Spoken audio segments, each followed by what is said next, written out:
So I'm sat here at Sodo Pizza in Walthamstow with a new author and my 12th guest, Jack Brown. Jack, thanks for coming on the podcast. Thank you very much for coming out to see me. Tell us what accounts for this choice. Yeah, I mean, we're sat outside on a beautiful day. I'm afraid it's not quite a corner table, but I did grow up in this neck of the woods. I've lived all my life in Walthamstow and Chingford, so this little corner of northeast London, and it has changed a lot. This is kind of former industrial turned very, very trendy, kind of laid-back place, but staff here are lovely. I don't eat out a great deal, but when you asked where my favourite place to eat out was, I was like, I'm going to make him come out to Walthamstow. So in addition to being the researcher in residence at No.10, you are also a lecturer in London Studies at King's College London. Yeah, I actually work part-time at King's College as a lecturer in London Studies. They've created the title for me for the next couple of years, so fingers crossed I cling on to that. But my PhD was in history of Docklands, so the East End, how that was transformed in the 1980s, when the docks shut down, Canary Wharf emerged. So I've kind of got an interest in London that comes from that, and London's history and also its governance. I also work part-time at the Centre for London, where I'm a research manager, and I was researcher in residence in 2016 at No.10. I was the first. There's now a lovely new researcher in residence, Michelle Clement, who's fantastic, who's taken on the mantle, but it took me a little while to write out the book, which is why we are where we are today. How did you get such an extraordinary job? How did it even come about? Well, as with most things in life, I guess, I was very, very fortunate. It's a lot of luck. Since I did my Masters years and years ago at Queen Mary, I worked with something called the Mile End Group, which became the Strand Group when it moved over to King's College London. It's directed by Dr. John Davis, who's sort of a bit of a mentor to me. Took me under his wing years ago, supervised my PhD. And for some time, we've done work with No.10 Downing Street on its history. And in early 2016, when things were actually quite chilled out, if you can remember, people in No.10 who were interested in history were like, let's see what we can do. Let's come up with this new project, this new role. It was meant to be a piece of research that would be turned into a series of blogs, which I did, based around the archives of the architect Raymond Erith, who was the architect who led the redesigning of No.10 in the 1960s, which is quite interesting in itself, but it kind of led to all these wider questions about how does the building affect what goes on inside it, and that kind of mushroomed, escalated very rapidly into That's exactly what I'd like us to explore in this conversation. And by in residence, I take it you actually spent time living in No.10. I get this question a lot, and the title is one that I'm going to repeat for the rest of my life, and I'm going to keep using on my CV forever. But no, it comes with a disclaimer. But it comes with a massive disclaimer. They didn't put you up or charge you rent. They didn't put me up, and I'm sure they would have had to charge me a lot of rent. No.10's a really, really small place with very sort of limited office space, which is under intense competition at all times. It's one of the things that comes through in the book. Because of its sort of small and slightly strange layout, there's only a sort of limited amount of rooms which people really fight it out to occupy, where you get the best access. So we've got some company. Hello. I'll have what you're having. What's it called? Wicker Man, please. That looks good. Could I get a wild card, please? As well? What's a wild card? Wild card is a brewery that's just round the corner. Excellent. I'll have one of those as well. Thank you. Thank you very much. So we were talking about the in-residence idea. In short, there's not quite enough space for little Jack Brown in there. This is a great book, not just a book for history buffs, not just a book for wonks. By the time you finish it, you really feel as though you've been hanging around inside No.10 for a long time. I have to say, though, I struggle to visualise exactly how everything connects inside the building. I wish there had been a map I could have consulted. Was this something you wanted to include, or was this forbidden by the Ministry of Defence? That's a naughty question. It's something that I would have liked to have done. I did my very best to kind of do a map of words. But No.10 are understandably a little bit cautious about floor plans and things like that. One of the reasons why the project existed in the first place is because they wanted to kind of open No.10 up to the wider world a little bit. Obviously, since the security gates at the end of the road went up in 1989 in response to kind of IRA terrorist threat, there's always been a sense that it's a little bit closed off. I mean, it's not compared to other comparable buildings in other countries. But there is a level of security that's kind of necessary, obviously, to meet that balance between it being a kind of really ordinary, normal place on a normal street and quite open. So, yeah, unfortunately, no map this time around. So this book, in a sense, is a literary concession. Nice way of putting it. You'd probably be better at selling this book than I would, actually. They're doing a great job. Let's delve briefly into the history of the building. We're talking 340 years old, constructed in the 1680s, somewhere between the death of William Shakespeare and the start of the Industrial Revolution. So effectively, the UK has been governed from No. 10 from around the end of the feudal system in England, right up to where we are in today's world of high-speed broadband. Quite a significant period, lots going on in between. But if you will, take us back to the start. How did No. 10 begin its life? So it was built. Downing Street was developed by a guy called Sir George Downing, who was essentially a spy or a diplomat, I guess would be the more formal way. Oliver Cromwell? Yeah. And then flipped straight back after the Restoration, changed sides. Most famous comment on him was from Samuel Pepys, who worked for him, who described him as a perfidious rogue. Left a paltry sum to his former university of about £5. Yes, miser. Then I don't know how much that would have been, but still it wasn't very much. It would have been more, but it's not incredible. Yeah, he's got a pretty bad reputation, but apparently historians are kind of rehabilitating him now. But yeah, he's a guy who was sort of famous for treachery more than anything else. He acquired this patch of land from the Crown. He's after it for years and years and years, and he eventually gets it end of the 1600s, between 1682 and 1684.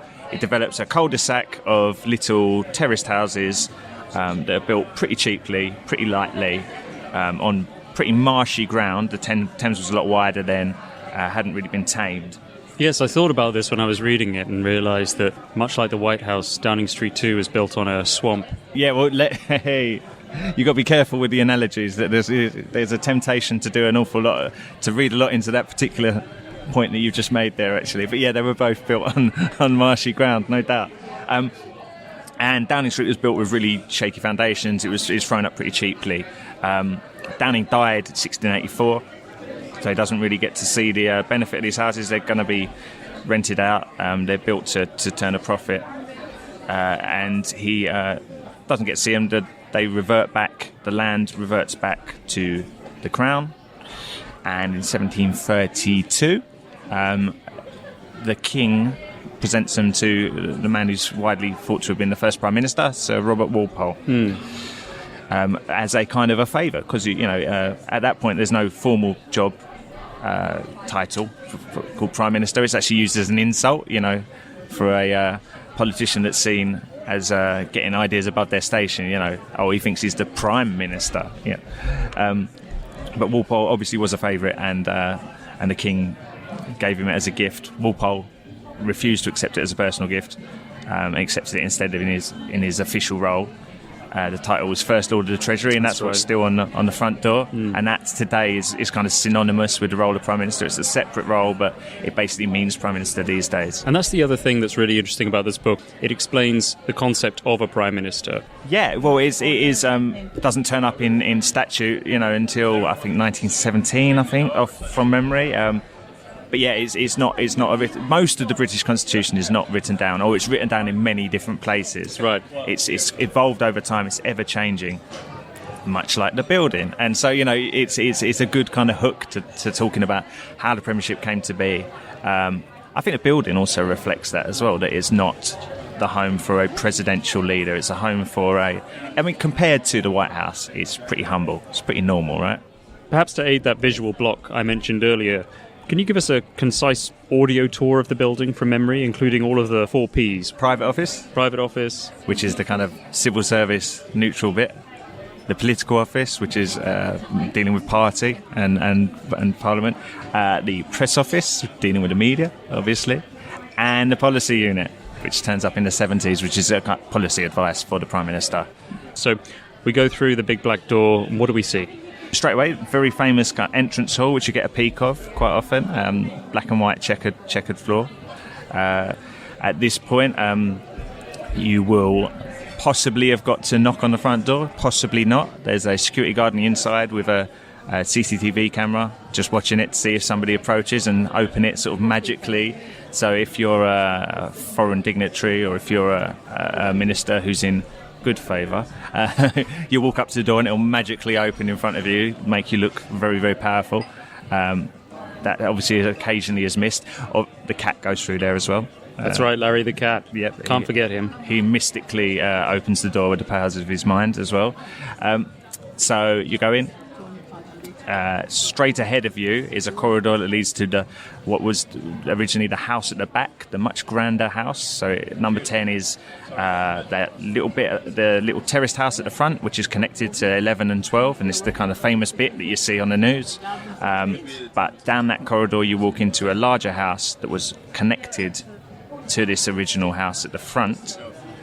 In a kind of an offset square. So there's a corridor that goes ahead, then there's a house at the back, and there's a corridor on the other side. It's like a big offset square around the courtyard. Very difficult to imagine, but you can see that on Google Maps, on Google Earth. Pieces of the puzzle are coming together for me now.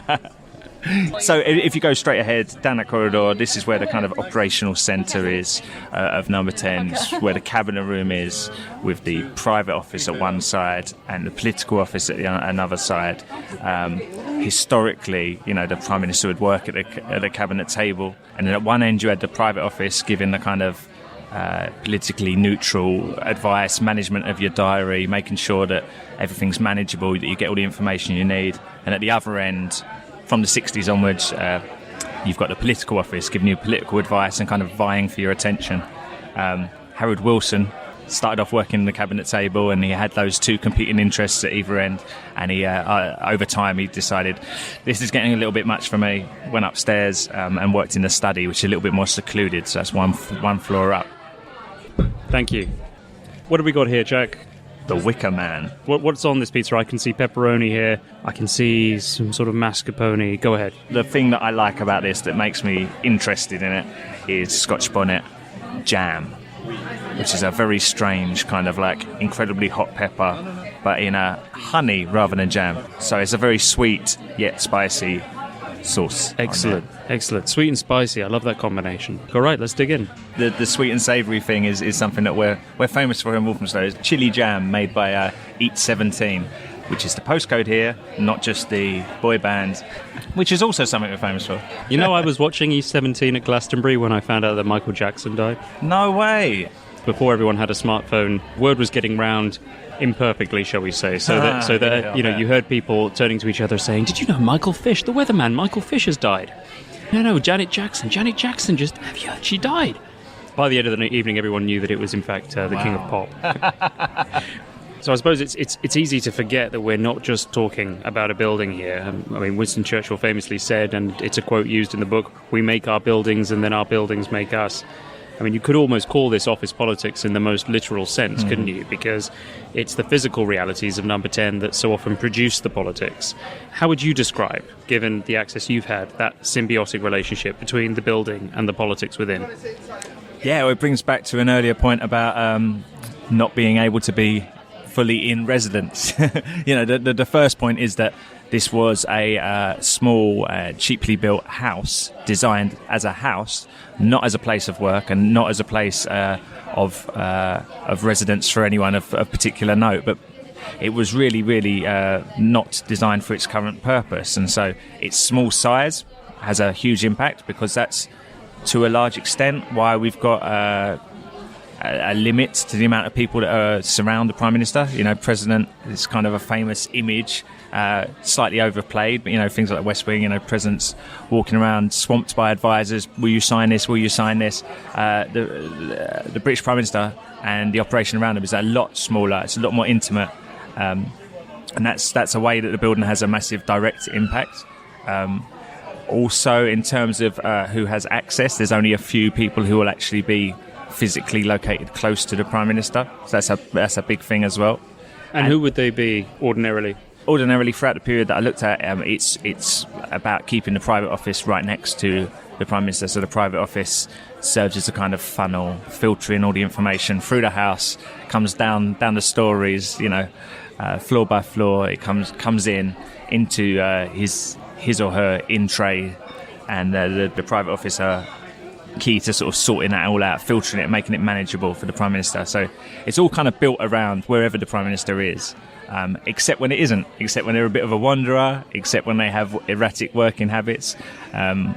Churchill's really famous for that. Churchill, worked from bed an awful lot, worked from the bath quite a bit, particularly during the Second World War. He was all over the place, but even in his second premiership, he was quite an erratic figure, and that kind of throws it out a little bit, makes it more interesting. What were the most poignant personal stories you uncovered? Were there others that perhaps shocked you, made you see certain leaders differently? It wasn't necessarily a shock, but the kind of reading about the atmosphere under Eden, not just the Suez crisis, but the stuff around Suez crisis as well, means that he's a pretty unhappy man, and the way that kind of permeates through the house. Clarissa Eden said that she felt like the Suez Canal was flowing through her room in number 10 at times. The whole sort of operation sort of fell apart, and how much it kind of affected the mood of everyone in the house, and how much of an unhappy place it was, I guess, is kind of something that I felt really came through. And it's that it really underlines how unusual the kind of live-work arrangement is, and how kind of intimate and exposing it is.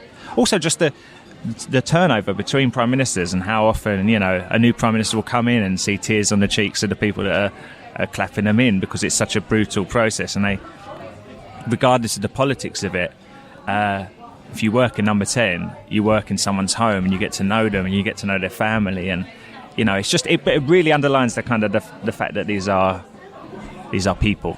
The politics aside, these are all relatively ordinary people. Not all of them are entirely ordinary, but they are human beings, and there is that kind of interpersonal element to life at number 10 that's different to other government departments, other places of work. Yeah, number 10 is described early on in the book by Harold Wilson's former private secretary as being both a dreadful and exciting place in which to live and work. Others really took to it and made it their own. Thatcher's redecorations were bold. Do you think her being the first female Prime Minister gave her licence to make number 10 more her own than her predecessors? Yeah, I think there could be something in that, definitely. I mean, the main thing I think about Thatcher was that she was there so long.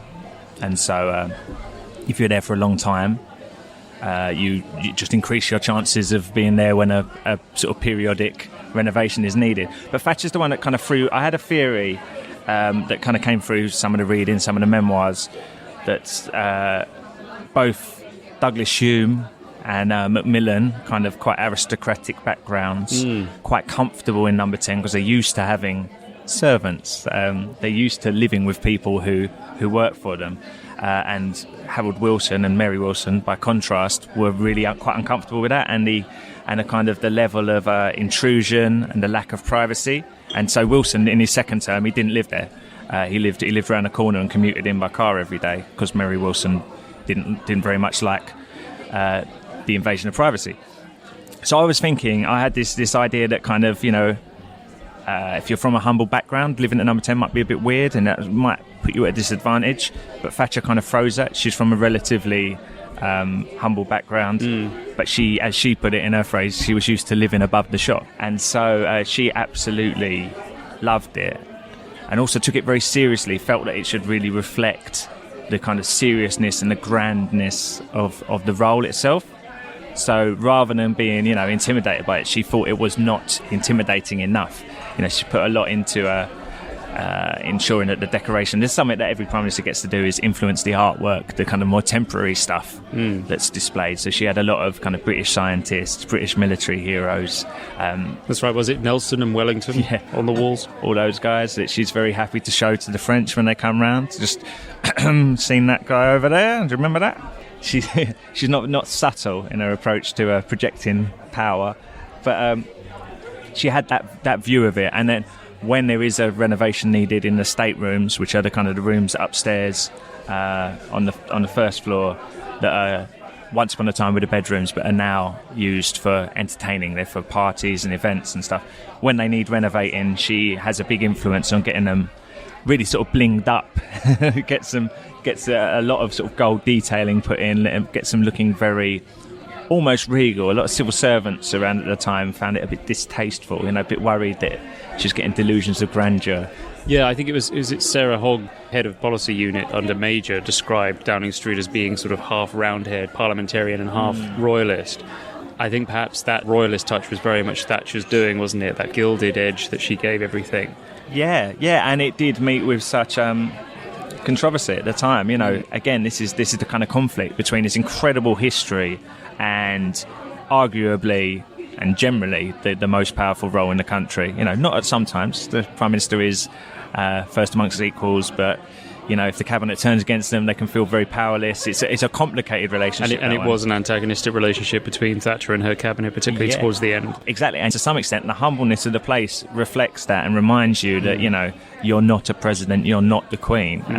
Which is why just putting a little bit of gold leaf in caused quite a lot of controversy. Yeah. There's one quote in particular I really like from Norman Tebbit, who ironically is the man who ran Margaret Thatcher's 1987 campaign. He said that the windows of No. 10 tend gradually to shrink over the course of a Prime Minister's time in office until, as he puts it, the PM can't really distinguish between the outside world and the world within No. 10. Do you think that perhaps having to pick up in exactly the same place may breed a certain conformity, even fatalism, about the job?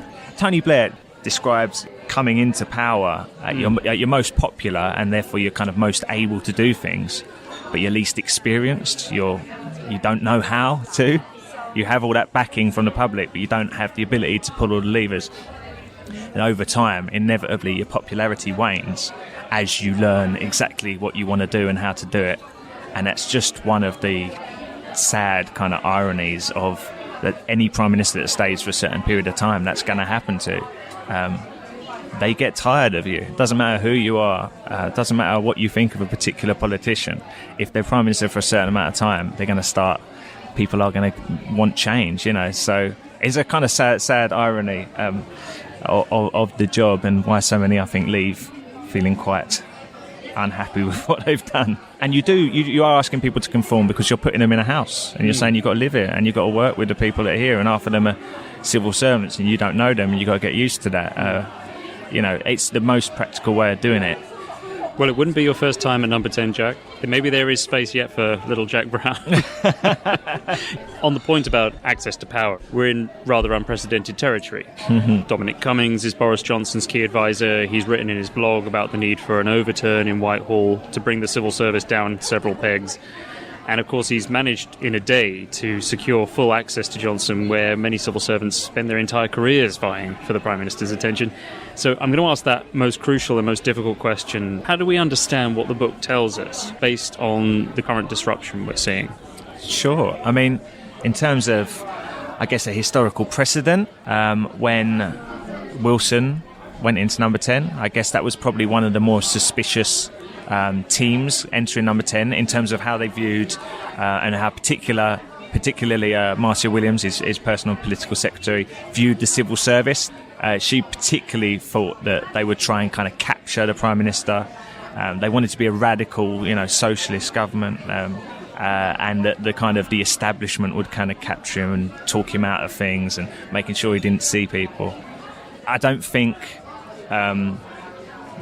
if you enter with the idea that they're out to get you,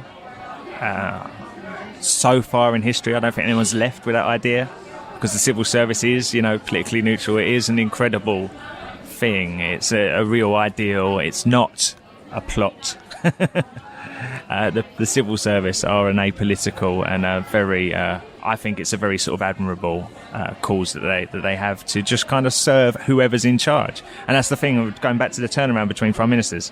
They turn over incredibly quickly, and the same people are there to help them do the job as best as they can. They're not the enemy. So tell us about the renovation to No. 10 that was the inspiration behind the book. Yeah, so the original purpose of my research, as my role as research in residence, was to look at the archives in the Royal Institute of British Architects. Their archives, architect called Raymond Earif, who was responsible for redesigning No. 10 when it had to be totally rebuilt in late 1950s, between 57 and 63, so during Harold Macmillan's time. What was so interesting about this is that they seriously considered knocking the whole place down and starting again. and it's kind of the only time in the building's history they've considered doing that seriously. It's because it was in such an incredibly bad state. I mean, How bad? Well, there was a serious risk that the cabinet would be meeting one day and they'd fall through the floor. I mean, there's also in those staterooms that I mentioned earlier on the first floor, when you're entertaining people, you can have you get a couple of hundred people in them across these 3 rather large rooms. You used to have to make sure that a couple of civil servants were circulating constantly, and if they saw too big a group of people congregating together, they just go over there and just be like, oh, have you seen over there? Just subtly split them apart, make sure there's not too much weight on one part of the floor. Oh my goodness, in case really? it causes a collapse. Yeah, it's a fire risk. It's been damaged during the war. It's really long beyond time, and like the history of Number 10 up to this period, ever since first Prime Minister moved in, is a history of constant little repairs, just fixing little bits as they go, because it was never built to a decent standard, and once you've got someone in there, it gets increasingly hard to do work around them. So who is the landlord of Number 10? Is it the state? Is it really the electorate? Is it both in a weird sort of way? That's a fascinating point. Yeah, who owns Number 10? I guess we do to a large extent, as taxpayers, as the British people. It is the electorate. The electorate certainly decides who the tenant is, or they do in normal times. Obviously, in a coalition situation, that becomes more complicated, and in a situation that's likely to happen at some point in the near future, I imagine, if kind of opinion polls are looked at, what the electorate is trying to say is going to be a lot harder to understand, right? We're currently polling with kind of 4 parties who are all looking at sort of 20-something%, in which case it's going to be very hard to work out who they want in Number 10. But that's not generally how the British system's worked. It's designed, to the extent that it is designed at all, it thrives on strong majority government that you can kick out at the next election. That's kind of what the system is designed to do. It's to give you quite a lot of power. The leader of the party that has a majority, that can command a majority, can kind of not do what they want, but has a decent chance of getting their agenda through. They get a certain amount of time to do that. Then there'll be another election. If you don't like it, you can kick them out. And that's kind of teaching students at King's about how British politics works. That's, we say that's the model, and then you look at what's happening today and you go, well, historically that's the model, but now, we're under real strain. It's a really unprecedented time, really interesting time. And you've currently got a Prime Minister. This has happened lots of times before. This is not unprecedented at all, but you've currently got a Prime Minister who was elected in by the membership of his party, by not by the wider electorate. Obviously, at some point there'll be a general election, but it's not always the whole electorate, I guess. That said, John Major did that as well. Gordon Brown did that as well. Was in Number 10 without a general election. So it's far from unprecedented, but it's a really interesting kind of dynamic, that, isn't it? It's a really interesting dynamic, and to the extent that the landlord chooses who the tenant is and can kick them out, the landlord is definitely the electorate. I'd like to know sort of how you feel about this building. It must be quite a mixture, getting to know it in the detail you have. I definitely started out thinking, this is ridiculous. This was not built for purpose. This is a very kind of British refusal to change anything. We used to rule the world. We should keep everything exactly how it is. We're a kind of country that looks back a lot and thinks, perhaps, arguably, that we are still as influential as we once were. I saw it as a kind of symbol of looking backwards. Over time, the more I learnt about it, the more time I spent there, the more I thought about it as well. There is something about, compared to other countries, that it being a relatively humble residence, it being not designed for its purpose, it not being an ostentatious kind of display of all the riches this country has or has had, something really special about that, I think. And when you walk through and you think about the things that have gone on there, it does stir the emotions a little bit. It is something kind of special, and I think there's an interesting argument about the Houses of Parliament. They're crumbling. Maybe we need to think about a different way of conducting business. Maybe But in terms of number 10, the message it sends to the wider world, the message it sends to the next Prime Minister when they come in, you're part of a long line of people. To some extent, you're nothing special. I think that's a really powerful message, and I think that's actually probably quite a positive message. So I'm a convert, I think, overall. I think I feel really, really warmly towards the place, and if it's up to me, you know, long would it continue. Jack Brown, thank you very much. Thank you.